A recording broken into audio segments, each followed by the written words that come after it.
जय हिंद बच्चों। तो यहाँ पर हम आपके लिए अर्धवार्षिक परीक्षा 2025-26 के लिए विशेष सामाजिक विज्ञान का कक्षा 10 का अर्धवार्षिक प्रश्न पत्र लेकर आए हैं, जो आपके लेटेस्ट पैटर्न पर आधारित है। यानी इसी पैटर्न पर आपका जो है हाफ ईयरली एग्जाम का क्वेश्चन पेपर आएगा।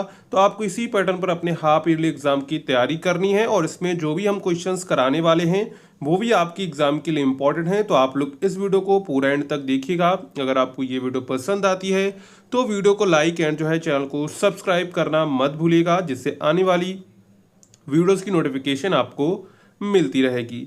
तो सबसे पहले यहाँ पर हमारा आ जाता है खंड का, जिसमें हमको बहुविकल्पीय प्रश्न देखने को मिलते हैं। ये आपके 20 जो है ऑब्जेक्टिव क्वेश्चंस होंगे, ये आपको ओमार पर करने होंगे, ठीक है। इसके बाद हमारे रिटन क्वेश्चंस आएंगे जो आपको कॉपी पर लिखने होंगे। तो यहाँ पर हमारा पहला प्रश्न है, नेपोलियन को पराजय कब हुई, यानी नेपोलियन की पराजय कब हुई? 1815 में, 1814 में, 1816 में, 1817 में। तो जो नेपोलियन की पराजय हुई वो हुई 1815 में। कब हुई थी? 1815 में हुई थी। तो यहाँ पर राइट आंसर क्या हो जाएगा? राइट आंसर हो जाएगा 1815 में। इसके बाद है, वियना की संधि कब हुई थी? ऑप्शंस यहाँ पर आपको दिए गए थे 1815 ईस्वी में, 1715 ईस्वी में, 1915 ईस्वी में, 1615 ईस्वी में। तो वियना की जो संधि थी वो भी 1815 ईस्वी में हुई थी। तो यहाँ पर राइट आंसर क्या हो जाएगा? तो राइट आंसर यहाँ पर ऑप्शन ए आपका करेक्ट हो जाएगा, 1815 ईस्वी में। इसके बाद है, रॉलेट एक्ट कब पारित हुआ था? तो रॉलेट एक्ट कब पारित हुआ था? 1918 ईस्वी में, 1919 ईस्वी में, 1920 ईस्वी में, 1921 ईस्वी में। तो जो रॉलेट एक्ट था वो पारित हुआ था 1919 ईस्वी में। तो राइट आंसर यहाँ पर ऑप्शन बी आपका करेक्ट हो जाएगा, ठीक है। इसके बाद है, नाइटहुड की उपाधि किसने वापस कर दी थी? महात्मा गांधी ने कर दी थी, गोपाल कृष्ण गोखले ने कर दी थी, रविंद्रनाथ टैगोर ने कर दी थी, या फिर लाला लाजपत राय ने कर दी थी। तो यहाँ पर जो नाइटहुड की उपाधि थी वो मिली थी रविंद्रनाथ टैगोर की। वही वापस करेंगे, जिनको मिलेगी तो वही उपाधि वापस करेंगे। तो राइट आंसर यहाँ पर हो जाएगा, रविंद्रनाथ टैगोर ने जब जलियांवाला बाग हत्याकांड हुआ था, इसके बाद इन्होंने अपनी जो है ये नाइटहुड की उपाधि थी वो त्याग दी थी, यानी कि वापस कर दी थी। तो राइट आंसर यहाँ पर ऑप्शन सी हो जाएगा, रविंद्रनाथ टैगोर ने, ठीक है। इसके बाद है, श्रीलंका को ब्रिटेन से स्वतंत्रता कब प्राप्त हुई? 1947 में, 1949 में, 1948 में, सन 1950 में। तो श्रीलंका को ब्रिटेन से स्वतंत्रता कब प्राप्त हुई? तो श्रीलंका को ब्रिटेन से जो स्वतंत्रता है वो कब प्राप्त हुई थी? 1948 में प्राप्त हुई थी। कब प्राप्त हुई थी? 1948 में प्राप्त हुई थी। तो राइट आंसर हो जाएगा 1948 में। इसके बाद है, भारत में प्रोजेक्ट टाइगर की शुरुआत की गई 1973 में, 1972 में, 1952 में, 1990 में। तो भारत में प्रोजेक्ट टाइगर की शुरुआत की गई थी 1973 में। कब की गई थी? 1973 में की गई थी। तो राइट आंसर यहाँ पर ऑप्शन आपका ए वाला करेक्ट हो जाएगा, 1973 में। इसके बाद है, महात्मा गांधी अफ्रीका से कब वापस आए? 1914 में, 1915 में, 1918 में, 1919 में। तो यहाँ पर जो महात्मा गांधी थे वो कब वापस आए थे? वो आए थे 1915 में। कब आए थे? 1915 में आए थे। तो राइट आंसर यहाँ पर ऑप्शन आपका कौन सा करेक्ट हो जाएगा? ऑप्शन बी यहाँ पर आपका जो है करेक्ट हो जाएगा, 1915। इसके बाद है, संविधान की 8वीं अनुसूची में कितनी भाषाओं को मान्यता दी गई है? यानी संविधान की जो 8वीं अनुसूची है उसमें कितनी भाषाओं को मान्यता प्राप्त है? 20 भाषाओं को, 21 भाषाओं को, 22 भाषाओं को, 23 भाषाओं को। तो कितनी भाषाओं को प्राप्त है? तो ये प्राप्त है 22 भाषाओं। कितनी भाषाओं को? 22 भाषाओं को। तो यहाँ पर अगला प्रश्न है, भारत के कितने प्रतिशत भौगोलिक क्षेत्र में मैदान है? 50%, 30%, 43% और 47%। तो भारत की 43% क्षेत्र में जो है मैदान है। तो राइट आंसर यहाँ पर ऑप्शन सी वाला आपका करेक्ट हो जाएगा, 43%। इसके बाद है, देश के किस राज्य में जल की कमी रहती है? राजस्थान में, बिहार में, बंगाल में, सिक्किम में। तो सभी को इसका आंसर पता होगा, राजस्थान में। तो राइट आंसर यहाँ पर ऑप्शन ए आपका करेक्ट हो जाएगा। ठीक है। इसके बाद है भारत की सर्वाधिक उपजाऊ मिट्टी है। ऑप्शंस यहाँ पर आपको दिए गए थे, जलोढ़ मृदा, लाल मिट्टी, लेटराइट मिट्टी, पर्वतीय मिट्टी। तो भारत की जो सर्वाधिक उपजाऊ मिट्टी है वो है जलोढ़ मिट्टी। कौन सी है? जलोढ़ मिट्टी है। तो राइट आंसर यहाँ पर क्या हो जाएगा? तो राइट आंसर यहाँ पर ऑप्शन ए करेक्ट हो जाएगा, जलोढ़ मिट्टी। और अगर आपने अभी तक वीडियो को लाइक नहीं किया है तो वीडियो को लाइक कर दीजिए और चैनल को भी सब्सक्राइब कर लीजिए। साथ में हमारे टेलीग्राम व्हाट्सएप ग्रुप को ज्वाइन कर लीजिएगा, तो वहाँ पर आपको इसकी पीडीएफ जो है पेपर की मिल जाएगी। इसके बाद है, निम्न में से कौन सी नदी बंगाल की खाड़ी में गिरती है? ऑप्शंस यहाँ पर आपको दिए गए थे, नर्मदा, कावेरी, ताप्ती, लूनी। तो निम्न में से कौन सी नदी बंगाल की खाड़ी में गिरती है? तो वो नदी है कावेरी नदी। कौन सी है? कावेरी जो नदी है वो बंगाल की खाड़ी में गिरती है। तो राइट आंसर यहाँ पर ऑप्शन बी आपका करेक्ट हो जाएगा, कावेरी। इसके बाद है, विश्व पर्यावरण दिवस मनाया जाता है 5 जून, 6 जून, 7 जून, 8 जून। इसका आंसर आप लोगों को बताना है। बिल्कुल सिंपल आंसर है इसका। इसका आंसर क्या होगा? जो सबसे पहले आंसर बताएगा उसी का आंसर हम कमेंट में पिन कर देंगे। तो आप लोग इसका आंसर जरूर कमेंट करके बताइएगा। इसके बाद अगला प्रश्न है, श्रीलंका में निम्न में से कौन सा धर्म है? बौद्ध धर्म है, हिंदू धर्म है, ईसाई धर्म है, या फिर इनमें से कोई नहीं? तो श्रीलंका में अधिकतर जो है बौद्ध धर्म के लोग रहते हैं। किस धर्म के लोग रहते हैं? बौद्ध धर्म के लोग रहते हैं। तो ऑप्शन ए यहाँ पर आपका जो है करेक्ट हो जाएगा। ठीक है। इसके बाद है, देशों के विकास की तुलना करने का सबसे महत्वपूर्ण आधार क्या है? ऑप्शंस यहाँ पर दिए गए थे, संसाधन, जनसंख्या, औसत आय, इनमें से कोई नहीं।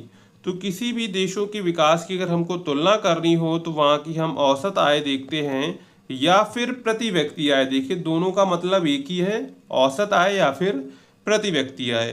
तो यहाँ पर राइट आंसर क्या हो जाएगा? तो राइट आंसर यहाँ पर ऑप्शन सी आपका करेक्ट हो जाएगा, औसत आय। इसके बाद है, भारत में ग्रामीण क्षेत्र में किस क्षेत्रक का योगदान जो है सर्वाधिक है? प्राथमिक क्षेत्रक, द्वितीयक क्षेत्रक, तृतीयक क्षेत्रक, या फिर तीनों का? तो भारत में जो ग्रामीण क्षेत्रों में किस क्षेत्रक का योगदान सर्वाधिक होता है? तो वो होता है प्राथमिक क्षेत्रक। किसका होता है? प्राथमिक क्षेत्रक का होता है। तो राइट आंसर यहाँ पर ऑप्शन ए आपका जो है करेक्ट हो जाएगा। ठीक है। इसके बाद है, ग्रामीण क्षेत्रों में आजीविका का मुख्य स्रोत है। तो ग्रामीण क्षेत्रों में आजीविका का मुख्य स्रोत है नौकरी, कृषि, व्यापार, उद्योग। तो राइट आंसर यहाँ पर ऑप्शन बी हो जाएगा। सभी को पता है ग्रामीण क्षेत्रों में जो आजीविका का मुख्य स्रोत होता है वो होती है कृषि। इसके बाद है, भारतीय रिजर्व बैंक की स्थापना कब की गई? 1935 में, 1945 में, 1955 में और 1965 में।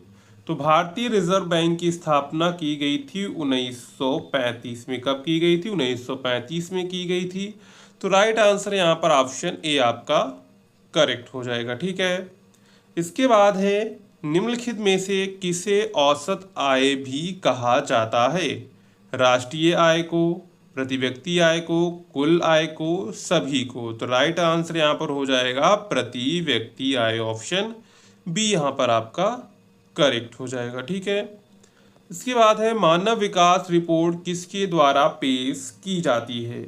तो मानव विकास रिपोर्ट किसके द्वारा पेश की जाती है? यूएनडीपी, एमएनडीपी, यूएनडीसी और यूएमडीपी। तो यहाँ पर राइट आंसर हो जाएगा यूएनडीपी। तो राइट आंसर ऑप्शन ए यहाँ पर आपका जो है करेक्ट हो जाएगा। ठीक है। इसके बाद है, खंड बा। तो यहाँ पर वर्णात्मक प्रश्न दिए गए थे, उत्तर लगभग आपको 80 शब्दों में देने हैं। अब यहाँ पर जो क्वेश्चंस है वो हमारे रिटन क्वेश्चंस आ चुके हैं। हमने 20 ऑब्जेक्टिव क्वेश्चंस है उनको कवर कर लिया है। अब चलते हैं अगले प्रश्न पर। ये सभी क्वेश्चंस जो हैं वेरी इंपॉर्टेंट हैं। तो यहाँ पर पहला प्रश्न है, फ्रांसीसी लोगों के बीच सामूहिक पहचान का भाव पैदा करने के लिए फ्रांसीसी क्रांतिकारियों ने क्या कदम उठाए। अगर आप ये कर सकते हैं, अगर आपको ये नहीं आता है तो अथवा में आपको दूसरा दिया गया है, जलियांवाला बाग हत्याकांड पर अखबार के लिए एक रिपोर्ट लिखिए। तो इन दोनों में से कोई एक आप कर सकते हैं, ठीक है। इसके बाद इसी में दूसरा प्रश्न है, संसाधनों का संरक्षण हमारे लिए क्यों आवश्यक है, अथवा जैव विविधता क्या है, यह मानव जीवन के लिए क्यों महत्वपूर्ण है। तो इन दोनों में से कोई एक आपको करना रहेगा, ठीक है। इसके बाद है, उपभोक्ता सुरक्षा अधिनियम 1986 के निर्माण की जरूरत क्यों पड़ी, अथवा आर्थिक गतिविधियां किसे कहा जाता है, आर्थिक गतिविधियों को कितने तरीके से विभाजित किया जाता है। तो इन दोनों में से क्या करना है, इन दोनों में से कोई एक आपको यहाँ पर करना रहेगा, ठीक है। इसके बाद है, मानव विकास में स्वास्थ्य की क्या भूमिका है, अथवा अर्थव्यवस्था के तृतीयक क्षेत्रक से आप क्या समझते हैं। तो यहाँ पर भी अथवा करके आपको दिया गया, मतलब कि कोई एक क्वेश्चन आपको यहाँ पर करना रहेगा, ठीक है। इसके बाद आ जाते हैं हमारे दीर्घ उत्तरीय प्रश्न। तो यहाँ पर अगला प्रश्न है, भारत छोड़ो आंदोलन पर एक संक्षिप्त निबंध लिखिए, अथवा 1789 ईस्वी की फ्रांस की क्रांति के क्या कारण थे। तो इन दोनों में से कोई एक आप यहाँ पे कर सकते हैं, ठीक है। इसके बाद अगला प्रश्न है, विदेश व्यापार विभिन्न देशों के बीच बाजारों के एकीकरण में किस प्रकार सहायता करता है, संक्षेप में बताइए, अथवा वस्तुओं और सेवाओं से संबंधित जानकारियों को प्राप्त करने के तरीकों की उदाहरण सहित व्याख्या करते हुए सरकार की भूमिका को स्पष्ट कीजिए। तो इन दोनों में से भी आप कोई एक कर सकते हैं, ठीक है। इसके बाद है, संघवाद क्या है, भारत की संघीय ढांचे की 4 विशेषताएं जो है बताइए, ठीक है। अथवा में जातिवाद क्या है, भारतीय लोकतंत्र में इसकी क्या भूमिका है। तो इन दोनों में से भी आपको कोई एक यहाँ पर करना रहेगा, ठीक है। इसके बाद है क्वेश्चन नंबर 8, भारत के मापनों यानी कि भारत के, अगला क्वेश्चन है, विकास को मापने का सर्वोत्तम तरीका कौन सा है, स्पष्ट कीजिए, अथवा असंगठित क्षेत्र में श्रमिकों का शोषण किया जाता है, क्या आप इससे सहमत हैं, अपने उत्तर की समर्थन में कारण दीजिए। तो इन दोनों में से भी आपको कोई एक करना रहेगा, ठीक है। इसके बाद आ जाता है हमारा मानचित्रकार, जो आपको 10 नंबर का होता है। तो भारत के रेखा मानचित्र में निम्नलिखित को दर्शाइए, वह स्थान जहाँ जलियांवाला बाग हत्याकांड हुआ, सभी को पता है अमृतसर में हुआ था। वह स्थान गांधी जी जहाँ पर नमक बनाना प्रारंभ किया तो वो था आपका दांडी। वह स्थान जहाँ आनंद भवन स्थित है प्रयागराज में। वह स्थान जहाँ 1927 में कांग्रेस का अधिवेशन हुआ मद्रास। वह स्थान जहाँ स्वर्ण मंदिर स्थित है अमृतसर पंजाब में, ठीक है। इसके बाद ये आपका भूगोल का मानचित्र होता है। तो गन्ने का सबसे बड़ा उत्पादक राज्य को आपको इस चिन्ह द्वारा दर्शाना है।